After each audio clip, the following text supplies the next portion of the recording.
What's up, everybody? Welcome back. Hopefully, if you have not seen the Chickamauga event, make sure to click back and check that one out. It was a pretty good week. Ended up pretty well.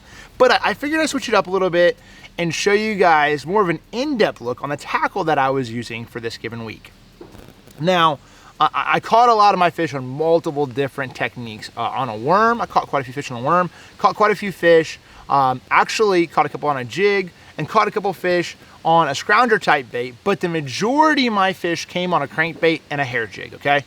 So first off, I'm gonna go through the actual setups that I was using, the baits I was using, line size, everything, because I know some of you all are avid bass anglers or just getting started and wanna know a little bit more of the details behind why I picked what I picked. Okay, so a hair jig. This is the actual hair jig that I was using. You can see it's a little bit fluffier, a little bit more, he's got a little bit more hair on him than most. And then I have a little bit of mylar in there. This is just sort of more a shad color, has a little brown in him, has an eye to him. The thing is, with a hair jig, I was throwing it out there on those places when those fish were a little bit goofy or if they were grouped up. It's trial and error. Some places I could get them to bite this every cast.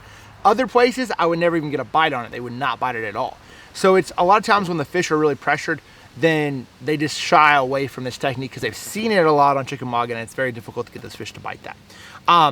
As far as rod, reel, and line setup for this technique, I was using my 7.3 medium heavy action Jacob Wheeler Signature Series casting rod from Duckett.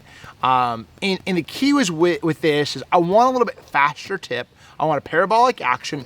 And when I reel, what I do is when I throw this bait out there, I cast it out there, I let it fall to the bottom. When I hit the bottom, I go to crank it a few times and I allow it to sort of slowly fall back. It's not on a slack line, it's on a semi-slack line. So then as it falls back down to the bottom, it hits the bottom, I go back to reeling it again. And sometimes I'll snap it, pop it, and just try to trigger those fish into biting. Now, as far as reel, this is the brand new Duckett Paradigm casting reel. This is, like I'm telling you, out of all the reels that I've tried and used, this is definitely by far the best casting reel that Duckett has actually produced. This is actually a 8:3-to-1 gear ratio, so when those fish bit it, I can reel into them and pull set. This is the thing, with a hair jig, you do not want to set the hook very hard. You want to reel down, pull into them, you got them, and that's why I have that parabolic action rod, because I'm more a fan of pull setting than snap setting. Always seemed to work better for me. Everybody has their own preference, but that's worked for me. 14-pound Suffix Advanced fluorocarbon, that is the line of choice for me. I throw 14 because I want it to fall slower. This is actually a 5/8 ounce hair jig as well, so I don't want to put that in there as well. And 17's a little bit much, but 14 seems to be, like, I guess it could be 15 on some of your guys' line, but 14 seems to work best for me because it allows that bait to fall the right rate. So, hair jig. Next up was the crankbait. Okay, I have a DT16 and a DT20 right here. I'll talk a little bit about why I chose these two, but first the setup. Both of these are the exact same setup. 12-pound Suffix Advanced fluorocarbon. I like to throw 12 unless I'm trying to get more depth out of my crankbait. So if I'm trying to get the 16 down into like the 18-foot zone, I'll even throw 10, potentially even 8-pound test. Now you gotta be a little careful when you do that. Now the 20 is the same thing. If I'm trying to get him down to even 22, 23, I can bump him down there, but 12-pound test day in and day out. It's more abrasion resistant. I can get more fish in the boat. I don't have to retie as much, and that's my personal preference. Okay, we'll talk about the 16 first. This is the brand new color. This is Big Shad, and I'll show you real quick here. This sucker is absolutely chewed. This is the exact same crankbait that I used in the tournament, and it has teeth marks galore. And the reason behind this, I'll tell you a little story behind why this crankbait was designed.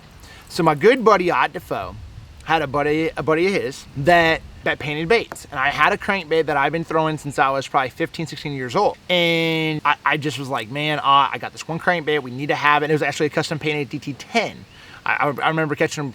I've caught so many bass. If you guys, some of you guys, the Hoosiers here on Waveland Lake in Indiana. And I told him, I said, dude, we need this color in the Rapala stuff. And you know, and just, we need to have it. So I told him, I said, hey, just try to, I took him a couple pictures. I said, hey, try to make this. So we came up with a couple different deals, and then he sent one that's real similar to mine, and then he came up with his own little rendition of this, and that is Big Shad. So a couple different colors. He had a little pink or a little purple in him, but the key is the hue. I like a muted color when I'm dealing with like schools that are very pressured, I want that muted down color like this right here. It just seems like they trigger it a little bit better. 6:3 to 1 gear ratio was very key in triggering those fish into biting as well.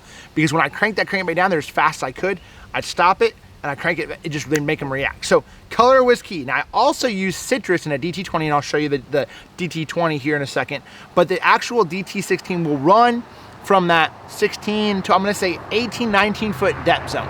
This actually bait casts really, really well as a balsa crankbait, and it has a tight wobble. So like some of your like 6XDs and other baits like that, they're traditional, well-known deep diving crankbaits that have a harder hitting wobble. This crankbait does not have that hard hitting wobble. It has a very subtle action, which when those fish are very pressured, that tends to do better for me personally. It's what I've seen over the years on the Tennessee River, and that was the reason why. Now that was a depth zone. I was fishing this crankbait anywhere from 12 to about 17 foot deep. My key was I wanted that bait to get to the bottom and hit the bottom. If it was not hitting the bottom, I was not getting bites. Because you gotta think, when a crankbait gets out there and it's hitting the bottom and it's deflecting off of stuff, that's when those fish seem to trigger a little bit better. That's why that gear ratio was so important. Okay, so now on to the DT20. DT20 is a little bit different, and the DT20 in general sets up like this. Okay, you have a little bit longer bill, hence it's gonna go a little bit deeper, a little bit longer body, but it has a little metal chip in the front of it. And what that allows it to do is it allows it to get to the desired depth a little bit quicker. This bait will run about 18 to about 22 feet on a long cast. Now, I was fishing this mostly when I was in the deeper water. So 17, 18, when I wasn't easily hitting it with a 16, I was gonna throw the 20. So very similar, same type of action, but it just gets down there and just, the key is deflecting off of that hard bottom. A lot of these places did not have brush on it, didn't really have a lot of stumps on it. Mostly it was hard bottom, shell bottom, and that was the key what those fish were really setting up on. This is green gizzard. This is a new color that comes out this year as well. You look for it later this fall in a lot of the stores. Academy should be carrying this as well here later this fall. But that was the big key in the crankbait technique that I was using. Higher gear ratio, 12-pound Subx Advance, and that was the setup. It was a phenomenal week. Caught them on a lot of different things. Obviously, you can see I caught a lot of fish, and it was a lot of fun. But I wanted to go in depth a little bit. I don't do this enough. I see a lot of comments, and I always want to give you guys the most information. Hopefully you're learning a few things, and if you have questions, let me know. I try to go through a lot of the comments, and I'll try to reply back when I can. But thank you guys so much for the support. Hopefully you learned a few things. We'll see you on the next one.